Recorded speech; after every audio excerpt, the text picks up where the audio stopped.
принципе, это еще маленькая пещера. Олежечка, а почему у вас такая походочка? Кобыла была очень толстые бока.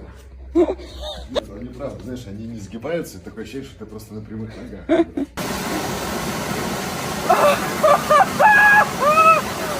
Бодрящий! Для меня как 3 градуса водичка. Кто хочет, пошли в горы. Горы, ноги звонят.